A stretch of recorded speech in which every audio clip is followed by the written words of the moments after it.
अखिलेश जी ये आईडी तो नीचे करिए, थोड़ा नीचे करो, थोड़ा आईडी नीचे करो।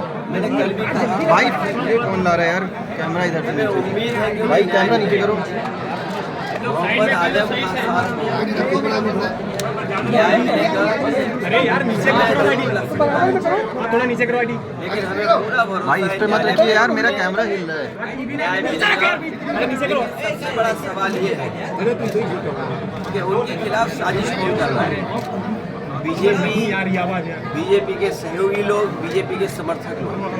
लेकिन राजनीति में अगर इस सीमा तक लोग चले जाएंगे नीचे करो यार और इस तरीके से साजिश करके षड्यंत्र करके हमारी भी तो आए यार। कभी सोचने पे मजबूर होना पड़ता है। भाई कहाँ रखे हैं आईडी? न्याय इसलिए हो रहा है कि उन्होंने यूनिवर्सिटी बनाई, एक शिक्षा देने की संस्था बनाई जिससे लोगों का भविष्य बेहतर हो।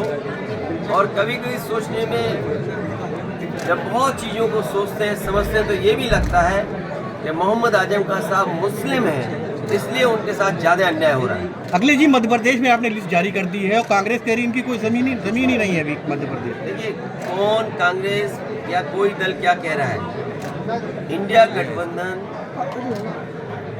हम ही कंफ्यूज हो गए होंगे। इसका मतलब अगर हम उन मीटिंगों में बैठे हैं तो हम ही कंफ्यूज रहे होंगे। इसीलिए जिस व्यक्ति के बारे में आप बात कर रहे हैं मुझे नहीं पता कांग्रेस पार्टी का कौन व्यक्ति इस तरह की बात कर रहा है। हमें तो ये लगा कि जब मध्य प्रदेश के मुख्यमंत्री जो रहे, पूर्व में कई बार मुख्यमंत्री रहे, वो रहे, उन्होंने मीटिंग बुलाई और पूछा समाजवादी पार्टी से।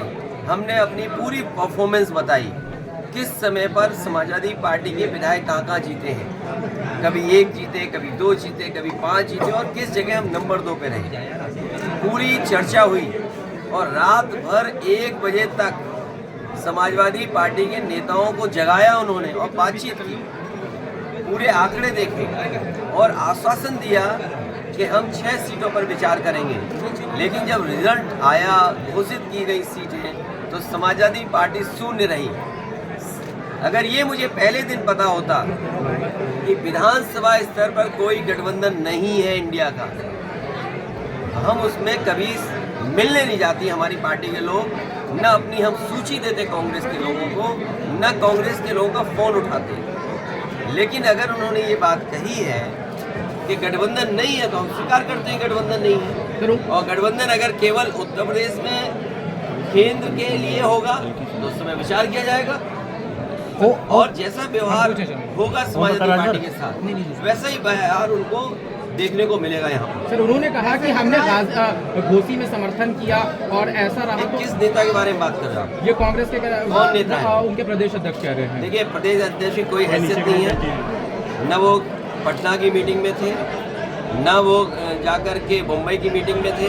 इंडिया के बारे में क्या जानते हैं वो गठबंधन के बारे में? उनकी क्या हैसियत है जो बोल रहे हैं इस तरह की बात? इजराइल और गाजा की उनसे पूछिए रात को 1 बजे तक क्यों उनके मुख्यमंत्री कमलनाथ जी ने बैठाया, क्यों उनके पूर्व मुख्यमंत्री दिग्विजय सिंह जी ने बैठाया? वो क्या उनके मुख्यमंत्री नहीं है क्या उनके प्रदेश के? अगर वो मुख्यमंत्री नहीं थे तो इस तरह की भाषा नहीं बोलनी चाहिए उनको। सर तो क्या इसके बाद और इसका मतलब ये हुआ कि आप दूसरे दलों को बेवकूफ बना रहे हैं आप बैठा करके। मायावती जी ने कहा है कि इजराइल और गाजा युद्ध गठबंधन का सबकी ये अर्थव्यवस्था पे बीजेपी से मिले हुए लोग हैं, ये कांग्रेस के लोग बीजेपी से मिले हुए लोग हैं। तो आगे की अभी क्या रणनीति? ये जो बीजेपी से मिले हुए, देखिए अगर मुझे पता होता कि गठबंधन प्रदेश स्तर पे नहीं है तो मैं समाजवादी पार्टी के नेताओं को दिग्विजय सिंह जी के पास नहीं भेजता। अगर मुझे ये पता होता कि समाजवादी पार्टी को प्रदेश स्तर पे गठबंधन नहीं कर रहे हैं, मैं कमलनाथ जी के पास अपनी पार्टी के लोगों को नहीं भेजता। और मुझे ये भरोसा होता कि कांग्रेस पार्टी के लोग धोखा देंगे तो मैं उनकी बात का भरोसा नहीं करता। मुझे बताया गया कि 6 सीटों पर आपके लिए सोचा गया है, विचार किया गया है और उस पर तय करेंगे। सिटिंग एमएलए की जगह आप सीट दे दोगे आप और उम्मीद करोगे कि मैं आपके बारे में सच बोलूं और जो बात बोलनी है उनको। मैं आपके माध्यम से कांग्रेस पार्टी को कहना चाहता हूं, अपने चिरकुट नेताओं से हमारी पार्टी के बारे में न बुलवाएं। युद्ध को ये युद्ध चल रहा है, अब आगे का देखा जाएगा। इजराइल क्योंकि हमें अगर ये जानकारी मिल रही है कि गठबंधन केवल दिल्ली के स्तर पे, तो ठीक है दिल्ली के स्तर पे जब बात होगी तो की जाएगी, एमपी सीटों पे अगर बात की जाएगी तब देखा जाएगा। अगर मुझे ये पता होता कि प्रदेश स्तर पे कोई गठबंधन नहीं है तो नहीं, हमने स्वीकार कर लिया, इसीलिए हमने अपने पार्टी के टिकट घोषित कर दिए। इसमें क्या गलत किया है? इसलिए मैं कह रहा हूँ कि आप लोग भी ऐसे छोटे नेता जो कांग्रेस के हैं, और मैं कांग्रेस पार्टी के बड़े नेताओं से यही अपील करूंगा, निवेदन करूंगा कि अपने छोटे नेताओं से इस तरह के स्टेटमेंट मत दिलवाइए। मायावती जी ने कहा युद्ध से हमारे सभी देशों के वो हालात खराब होते हैं और वॉर के पक्ष में कोई नहीं है। और प्रदेश में बड़े सवाल है धान खरीद का। अरे सीतापुर आते हैं तो सीतापुर में हमें सांड पहले दिखाई देते हैं, ये डिवाइडर में इतना सांड दिखाई दे रहा है जिसकी आप कल्पना नहीं। अखिलेश जी शाहजहांपुर जा रहे हैं, आजम खान साहब धान खड़ा हुआ है खेतों में, शाहजहांपुर जा रहे हैं, आजम खान साहब से खड़ा हुआ है मिलेंगे। खेतों में। क्या धान खरीदने का अभी तक इंतजाम किया है? क्या धान खरीदने की कोई तैयारी की है? आप बताइए, सीतापुर में अगर एक भी धान केंद्र किसानों को खरीद रहा हो धान तो बताएं हमें आप। शाहजहांपुर जा रहे हैं, आगे रामपुर में आजम खान साहब से मिलने जाएंगे। वो हम पर छोड़िए, हमारी पार्टी पर छोड़िए।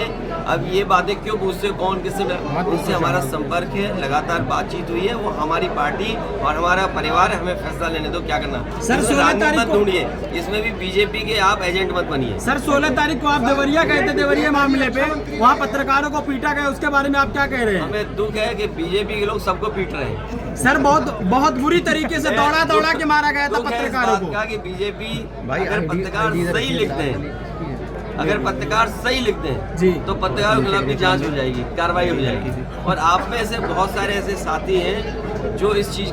अमर उजाला अब आपके टीवी पर भी। अपने स्मार्ट टीवी पर YouTube पर सर्च करें अमर उजाला, चैनल सब्सक्राइब करें और देखें ताज़ा खबरें, वो भी HD क्वालिटी में। और हाँ, बेल आइकन दबाना ना भूलें ताकि हर खबर हो आपके घर। अमर उजाला, निष्पक्ष, निर्भीक, निरंतर।